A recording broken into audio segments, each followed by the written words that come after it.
تمر ساعة أيامي بلا ندم ولا بكاء ولا خوف ولا حزن.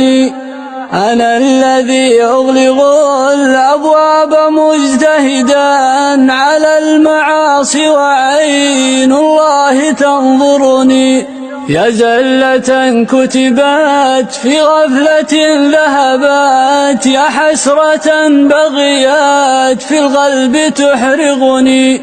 دعني أنوح على نفسي وأندبها وأقطع الدهر بالتذكير والحزن.